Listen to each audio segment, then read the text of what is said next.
ನಮಸ್ಕಾರ ಗೆಳೆಯರೇ. ನಂದು ಒಂದೇ ಪ್ರಶ್ನೆ, ಎಲ್ಲರದು ಒಂದೇ ಪ್ರಶ್ನೆ. ರಾಯರಿದ್ದಾರೆ ಅಂತ ಹೇಳ್ತಾರೆ ಎಲ್ಲರೂ. ರಾಯರಿದ್ದಾರೋ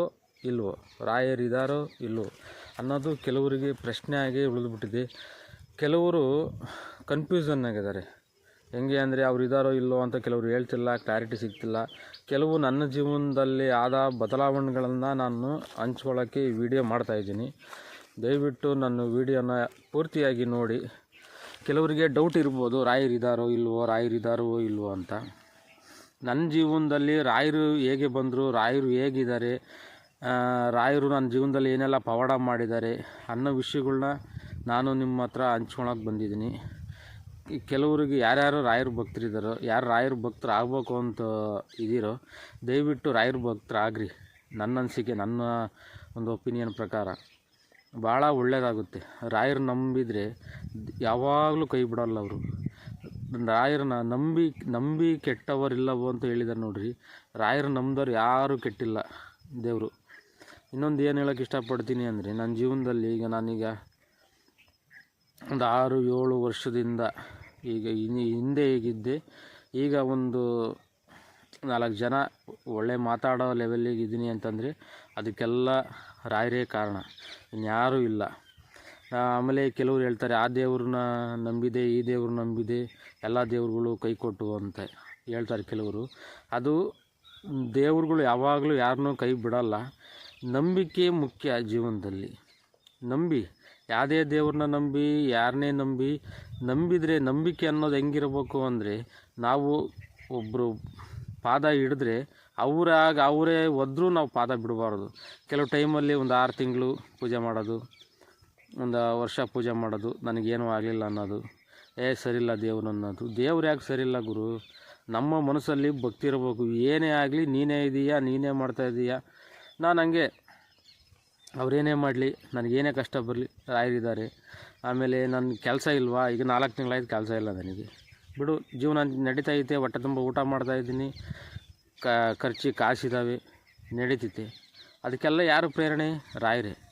ಅದು ಇಷ್ಟು ದಿನ ಆದಮೇಲೆ ರಾಯರ ಬಗ್ಗೆ ನಾನು ಮಾತಾಡ್ತಾ ಇದ್ದೀನಿ ಅಂದರೆ, ಇವತ್ತು ನನಗೆ ಆದಂಥ ಪವಾಡ ಅವರು ಹೇಳುವಂಥ ನಾನು ಹೇಳಿರ್ಬೋದು ನನಗೆ ಅನ್ನಿಸ್ತಾ ಇದೆ ಇವತ್ತು. ಹಾಗಾಗಿ ನಾನು ಹೇಳ್ತಾ ಇದ್ದೀನಿ. ಇವತ್ತು ಬೆಳಗ್ಗೆ 3:30-4 ಗಂಟೆಗೆ ಎಚ್ಚರಿಕೆ ಆಯಿತು. ನಾನು ಡೈಲಿ ರೆಗ್ಯುಲರ್ 4:15-5 ಗಂಟೆ ಒಳಗೆ ಎದ್ದೇಳೋದು. ಇವತ್ತು ಯಾಕೋ 4 ಗಂಟೆ ಹಿಂಗೆ ಎಚ್ಚರಿಕೆ ಆಯಿತು. ಬೆಳಗ್ಗೆ ಎದ್ದ ತಕ್ಷಣ ಬೇರೆ ಯಾರ ಮುಖ ನೋಡೋಲ್ಲ, ರಾಯರ ಮುಖನೇ ನೋಡೋದು. ರಾಯರ ಮುಖ ನೋಡ್ದಲೇ, ಅವ್ರು ಧ್ಯಾನ ಮಾಡ್ದಲೇ ನಾನು ಮುಂದಕ್ಕೆ ಕಾಲು ಇಡಲ್ಲ, ಬೇರೆಯವ್ರ ಮುಖನೂ ನೋಡಲ್ಲ. ಅಷ್ಟು ನಂಬಿದ್ದೀನಿ. ಆ ನಂಬಿಕೆ ಹೇಗೆ ಅಂದರೆ, ನಾನು ಆಗ ಒಂದು 8-10 ವರ್ಷದ ಕೆಳಗೆ ಬಹಳ ಸಾಲ ಮಾಡಿ ಹೇಳ್ಬಾರ್ದು. ಆ ಹಿಂಸೆ ತಡ್ಕೊಳಕ್ಕಾಗ್ದಲೇ ಎಷ್ಟೋ ಸತಿ ಗೊತ್ತಲ್ಲ, ಭಾಳ ಮನಸ್ಸಿಗೆ ನೋವು ಮಾಡ್ಕೊಂಡಿದ್ದೀನಿ. ಆಮೇಲೆ ಒಂದು ದಿವಸ ಯಾಕೋ ಅನ್ನಿಸ್ತು, ನಾನು ಸ್ವಲ್ಪ ಚಿಕ್ಕ ವಯಸ್ಸಿದ್ದಾಗ ನಮ್ಮ ಮನೆಯಲ್ಲಿ ಒಂದು ರಾಯರ ಫೋಟೋ ಇತ್ತು. ಅದು ಆ ಫೋಟೋ ಇರೋ ತನಕ ನಮ್ಮ ಆರ್ಥಿಕ ಪರಿಸ್ಥಿತಿ ಚೆನ್ನಾಗಿತ್ತು. ಆ ಫೋಟೋ ಹೋದ್ಮೇಲೆ ಏನು ನಮ್ಗೆ ಗೊತ್ತಿಲ್ಲ, ನೀನು ಚಿಕ್ಕ ವಯಸ್ಸಲ್ಲ, ಅಷ್ಟು ನನಗೆ ಗೊತ್ತಿಲ್ಲ. ಅದಾದಮೇಲೆ ಆ ಫೋಟೋ ಹೋದ್ಮೇಲೆ ನನ್ನ ಜೀವನ ನನಗೆ ಗೊತ್ತಿಲ್ಲ, ಅದು ಮನೇಲಿ ಹಿಂಗೆ ಅಂತ ಅವರು ಹೇಳಿಲ್ಲ, ನನಗೂ ಗೊತ್ತಿಲ್ಲ. ಫೋಟೋ ಹೋಯ್ತು, ಅದಿರೋ ತನಕ ಚೆನ್ನಾಗಿತ್ತು. ಅದು ಯಾವಾಗ ಅನ್ನಿಸ್ತು ಅಂದರೆ, ಈಗ ಒಂದು 6-7 ವರ್ಷದ ಕೆಳಗೆ ಅನ್ನಿಸ್ತು. ಆವಾಗ ನಮ್ಮ ಮನೆ ರಾಯರ ಫೋಟೋ ಇತ್ತು, ನಮ್ಮದು ಆರ್ಥಿಕ ಪರಿಸ್ಥಿತಿ ಚೆನ್ನಾಗಿತ್ತು ಅನ್ನಿಸ್ತು. ಆಗೇನಾಯಿತು, ಮತ್ತು ನಾನು ನಮ್ಮೂರಲ್ಲಿ ಕೂತ್ಕೊಂಡಿರ್ತೀವಲ್ಲ, ಆವಾಗ ಮಾತಾಡಿದ್ವಿ. ನಮ್ಮ ಮನೆಗೆ ಆವಾಗ ರಾಯರ ಫೋಟೋ ಇತ್ತು, ಆವಾಗ ನನ್ನ ಆರ್ಥಿಕ ಪರಿಸ್ಥಿತಿ ಚೆನ್ನಾಗಿತ್ತು, ಈಗ ಯಾಕೆ ತಂದಿಡಬಾರ್ದು ಅಂತ ಅನ್ನಿಸ್ತು. ಅಲ್ಲಿಗೆ ಒಂದು ತಿಂಗಳಿಗೆ ರಾಯರನ್ನ ಭೇಟಿ ಮಾಡೋ ಅವಕಾಶನೇ ಸಿಕ್ಬಿಡ್ತು. ಭೇಟಿ ಮಾಡೋ ಅವಕಾಶ ಸಿಕ್ತು. ಮಂತ್ರಾಲಯಕ್ಕೆ ಹೋದೆ.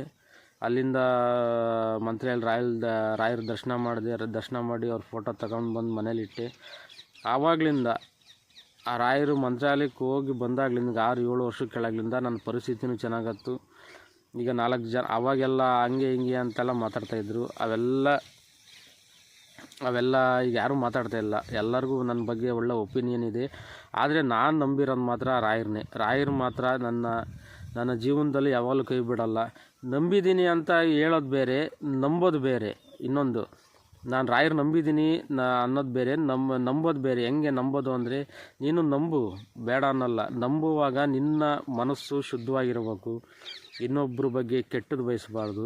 ನಿನ್ನ ಕೈಲಿ ಕೆಟ್ಟದ್ದು ಅಲ್ಲ ನಿನಗೆ ಒಳ್ಳೆಯದು ಮಾಡೋಕ್ಕಾಗದೇ ಇದ್ದರೂ ಪರವಾಗಿಲ್ಲ, ಒಳ್ಳೇದು ಮಾಡೋಕ್ಕಾಗದೇ ಇದ್ರೂ ಪರವಾಗಿಲ್ಲ, ಇನ್ನೊಬ್ಬ ಮನುಷ್ಯನಿಗೆ ಆಗಲಿ ಒಂದು ಪ್ರಾಣಿಗೆ ಆಗಲಿ ಕೆಟ್ಟದ್ದು ಬಯಸೋದು, ಕೆಟ್ಟ ಮನಸ್ಥಿತಿನ ಇಟ್ಕೊಳೋದು, ರಾಯರನ್ನ ನಾನು ಭಕ್ತ ಅನ್ನೋದು ಅವೆಲ್ಲ ಮಾಡಬೇಡ್ರಿ. ಮನಸ್ಸು ಶುದ್ಧಿಯಾಗಿ ಇಟ್ಕೊಳ್ರಿ.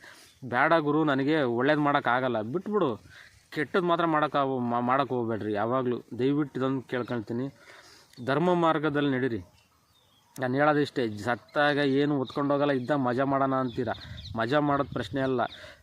ನೀವು ಏನೇ ದುಶ್ಚಟಗಳಿಗೆ ಬಿದ್ದಿರಲ್ಲ, ಅದ್ರ ಮತ್ತೆ ಬೇರೆ. ನಾನು ಹೇಳೋದು ಅದ್ರ ಮತ್ತೆ ಬೇರೆ. ರಾಯರ ಪೂಜೆ, ಅವರ ಸ್ಮರಣೆ ಮಾಡಿದಾಗ ಅದರಲ್ಲಿ ಸಿಗೋ ಕಿಕ್ಕು ಯಾವ ಜನ್ಮದಲ್ಲೂ ಸಿಗಲ್ಲ. ಭಕ್ತಿಗೆ ಇರೋ ಕಿಕ್ಕು ಭಾಳ ದೊಡ್ಡ ಕಿಕ್ ಕಣ್ರಿ ಅದು. ಅದು ಅನುಭವಿಸ್ತವ್ರಿಗೆ ಗೊತ್ತಾಗುತ್ತೆ. ನಾನು ನೋಡ್ರಿ, ನನ್ನ ಮೈಯಲ್ಲೆಲ್ಲ ರೋಮೆಲ್ಲ ನೆಟ್ಟಿಗಾಗ್ತಾಯಿದೆ, ಒಂಥರ ಏನೋ ಅಂತಾರಲ್ಲ ಆ ಥರ ಆಗ್ತಾಯಿದ್ದೆ. ಅವ್ರು ನೆನೆಸ್ಕೊಂಡ ತಕ್ಷಣ ಹಂಗೆ ಆ ಥರ ಆಗುತ್ತೆ. ಅದಕ್ಕೆ ಹೇಳೋದು, ರಾಯರಿದ್ದಾರೆ ನಂಬ್ರಿ. ಭಗವಂತನ ನಂಬ್ದನು ಯಾವಾಗಲೂ ಹಾಳಾಗಿಲ್ಲ. ಮನುಷ್ಯ ನಡೋ ದಾರಿಲಿ ಕೈ ಕೊಡ್ಬೋದು, ಆದರೆ ಭಗವಂತ ಕೈ ಕೊಡಲ್ಲ. ಅವನು ಫಸ್ಟಿಗೆ ಕಷ್ಟ ಕೊಡ್ತಾನೆ. ಆ ಕಷ್ಟ ಯಾಕೆ ಕೊಡ್ತಾನೆ ಅಂದರೆ, ನಿನ್ನ ನಾನು ಕಷ್ಟ ಕೊಟ್ಟಾಗ ನೀನು ಯಾವ ಥರ ಜೀವನ ಮಾಡ್ತೀಯ, ನೀನು ಕರೆಕ್ಟಾಗಿ ಕಷ್ಟ ಬಂದರೆ ನೀನು ಜೀವನನ ಅರ್ಥಕೊಂಡು ಮಾಡ್ತೀಯೋ ಇಲ್ಲ ನನ್ನನ್ನು ಅವಾಗ ದೂರ ಮಾಡ್ತೀಯೋ ಅನ್ನೋದಕ್ಕೋಸ್ಕರ ನೀನು ಯಾವಾಗಲೇ ಯಾವುದೇ ದೇವ್ರಿಗೆ ಹೋಗು, ಫಸ್ಟಿಗೆ ಬರೋದೇ ಕಷ್ಟ. ನೀನು ಹೋದ ತಕ್ಷಣ ಯಾವ ಫಲನೂ ಸಿಗಲ್ಲ.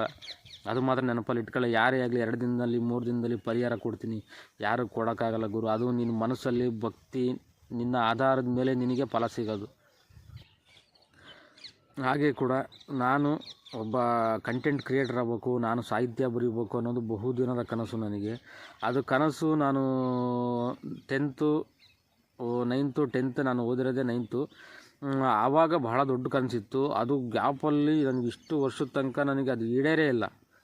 ಆದರೆ ಈಗ ಈಡೇರ್ತಾ ಇದೆ. ಆಮೇಲೆ ನನಗೆ ಫಾಲೋವರ್ಸು ಜಾಸ್ತಿ ಆಗ್ತಾ ಇದ್ದಾರೆ. ಆಮೇಲೆ ನಾನು ಬರೆಯೋ ಲೈನ್ಗಳು ಕೆಲವ್ರಿಗೆ ಅರ್ಥ ಆಗ್ತಿದ್ದಾವೆ, ಕೆಲವು ಡಬಲ್ ಮೀನಿಂಗ್ ಅಂತಾರೆ. ಅದು ಪರವಾಗಿಲ್ಲ, ಬಳಸ್ಕೊಳ್ಳಿ. ಆಮೇಲೆ ಕೆಲವ್ರು ಕೆಟ್ಟದಾಗ ಕಮೆಂಟ್ ಮಾಡ್ತಾರೆ. ಏನೂ ಮಾಡೋಂಗಿಲ್ಲ, ಬೈಯರೇ ಬೆಳೆಸೋದು. ಅದನ್ನು ನಾನು ಅರ್ಥ ಮಾಡ್ಕೊಂಡಿದ್ದೀನಿ, ಕೆಲವ್ರು ಅರ್ಥ ಮಾಡ್ಕೊಳ್ಳಿ. ಆಮೇಲೆ ಇನ್ನೊಂದು ಏನು ಹೇಳೋಕ್ಕೆ ಬರ್ತೀನಿ ಅಂತಂದರೆ, ರಾಯರನ್ನ ನಂಬಿದವರು ಕೆಟ್ಟಿಲ್ಲ, ಯಾರುವ ಕೆಡ್ಸೋದು ಇಲ್ಲ. ರಾಯರನ್ನ ನಂಬಿ, ಬಿಗ್ಗಾಗಿ ನಂಬಿ. ನೀನು ರಾಯರ ಭಕ್ತರು ಭಾಳ ಜನ ನೋಡ್ರಿ, ನಾನು ರಾಯರು ನಂಬಿ ಹಾಳಾಗಿದ್ದೀನಿ ಅನ್ನೋರು ಯಾರೂ ಇಲ್ಲ ಗುರು, ಯಾರೂ ಇಲ್ಲ. ಅದನ್ನು ಅರ್ಥ ಮಾಡ್ಕೊಳ್ಳಿ. ಈಗ ನನಗೆ ನಾನು ಒಂದು ಕೆಲಸ ಮಾಡಲ್ಲ, ವೆಲ್ಡಿಂಗ್ ಕೆಲಸ. ನಾನು ಸ್ಟಾರ್ಟಿಂಗು ಗಾರೆ ಕೆಲಸ ಮಾಡ್ತಿದ್ದೆ. ಗಾರೆ ಕೆಲಸದಲ್ಲಿ ಈಗ ಆರ್ಥಿಕ ಪರಿಸ್ಥಿತಿಗೆ ಡೈಲಿ ಒಂದು 700-800 ರೂಪಾಯಿ ಲೇಬರ್ ಪೇಮೆಂಟ್ ಕೊಡೋರು. ಆಮೇಲೆ ನಾನು ಆಟೋಮೆಟಿಕ್ ಅದು ವೆಲ್ಡಿಂಗ್ ಕೆಲಸ ನಾನು ಯಾರ ಹತ್ರನೂ ಕಲ್ತಿಲ್ಲ, ಏನಿಲ್ಲ. ನಾನು ಈಗಲೂ ಕೇಳಿದ್ರೆ ಹೇಳ್ತಾರೆ, ಎಲ್ಲಿ ಕಲ್ತೆ ಕೆಲಸ ಅಂತಲ್ಲ. ಇಲ್ಲ, ನಮಗೆ ಗುರುಗಳು ಕಳಿಸಿದ್ದು. ಗುರು ಯಾರು ಅಂತ ಕೇಳ್ತಾರೆ, ರಾಯರು ಅಂತ ಹೇಳ್ತೀನಿ. ನಂಬಲ್ಲ ಜನ. ಹಂಗೆ ನಾನು ಭಾಳ ಅದು ಎಷ್ಟು ಕೆಲಸ ನಾನು ಸ್ವಂತಕ್ಕೆ ಮಾಡಿದ್ದು. ಈಗಲೂ ಎಲ್ಲ ಪ್ರತಿಯೊಂದು ಕೆಲಸನೂ ಮಾಡ್ತೀನಿ. ಅದು ಹೆಂಗೆ ಕಲ್ತೀನಿ ಅಂತ ನನಗೂ ಗೊತ್ತಿಲ್ಲ ಇದುವರೆಗೂ. ಆಮೇಲೆ ಇನ್ನು ನಮ್ಮ ತೋಟದಲ್ಲಿ ಮೊನ್ನೆ ನೋಡಿ, ತೋಟನೂ ಕಟ್ಟಿದ್ದು ಈಗ 6 ವರ್ಷದ ಆದಮೇಲೆ. ಈಗ ತೋಟ ಕಟ್ಟಿಗ 2-3 ವರ್ಷ ಆಯಿತು. ಈ ತೋಟ ಕಟ್ಟೋ ಶಕ್ತಿ ನನಗೆ, ತಿನ್ನೋಕ್ಕೆ ಊಟಕ್ಕೆ ಅನ್ನನೇ ಇಲ್ದ ಅಂದಮೇಲೆ ತೋಟ ಕಟ್ಕೊಳ್ಳೋ ಶಕ್ತಿ ಅಷ್ಟು ಸುಲಭ ಅಲ್ಲ. ತೋಟ ಕಟ್ಟೋದು ಅಂದರೆ ಭಾಳ ಇನ್ವೆಸ್ಟ್ಮೆಂಟ್ ಮಾಡಬೇಕು. ಆಮೇಲೆ ಅದಕ್ಕಿಂತ ಮೊದಲು ನೀರಿರ್ಬೇಕು ಮೇಲು. ನಮ್ಮ ಸೈಡಲ್ಲೆಲ್ಲ ನೀರಿಲ್ಲ ಅಂದರೆ ಏನೂ ಮಾಡೋಕ್ಕಾಗಲ್ಲ. ಆಮೇಲೆ ರಾಯರು ನೀರು ಹುಡ್ಕೋಂಥ ಶಕ್ತಿನೂ ಕೊಟ್ಟಿದ್ದಾನೆ ನನಗೆ. ಅದು ಗೊತ್ತಿಲ್ಲ ನನಗೆ, ಅದು ಹೇಗೆ ಬಂತು ಅಂತ ಅದು ಗೊತ್ತಿಲ್ಲ. ನೀರು ಹುಡ್ಕೋಂಥ ಶಕ್ತಿ ಕೊಟ್ಟಿದ್ದಾನೆ. ನಾನೇ ಪಾಯಿಂಟ್ ಮಾಡಿದ್ದು. ಬೋರ್ ಕೊರೆಸಿದ್ವಿ, ನೀರು ಬಿತ್ತು, ಒಳ್ಳೆ ಸಬ್ಸೆಂಟಾಗಿ ನೀರು ಬಿದ್ದಿದೆ. ಒಂದು ಸತಿ ಸ್ಟಾರ್ಟ್ ಮಾಡಿದರೆ ಒಂದು 500-600 ಗಿಡ ಒಂದು ಎಕರೆ. ಒಂದು ಸತಿ ಸ್ಟಾರ್ಟ್ ಮಾಡಿದ್ರೆ 1 ಎಕರೆ ನೆನೆಯುತ್ತೆ, ಅಷ್ಟು ನೀರು ಬಿದ್ದಿದೆ. ಇದೆಲ್ಲ ರಾಯರ ಪೌಡ ಅಂತೀರಾ, ಏನಂತೀರ?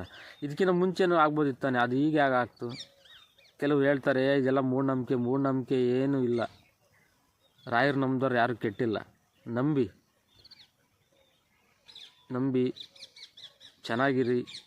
ರಾಯರ ಬಗ್ಗೆ ಏನೇ ಡೌಟ್ ಇದ್ದರೂ ಕೇಳಿ. ಮುಂದಿನ ವೀಡಿಯೋದಲ್ಲಿ ಸಿಗ್ತೀನಿ. ಹೀಗೆ ನನ್ನ ಫಾಲೋ ಮಾಡಿ, ಸಪೋರ್ಟ್ ಮಾಡಿ. ಈ ಬಡ ರೈತನಿಗೆ ನೀವೇ ಬೆಳೆಸೋದು, ನೀವೇ ಹರಿಸೋದು. Thank you.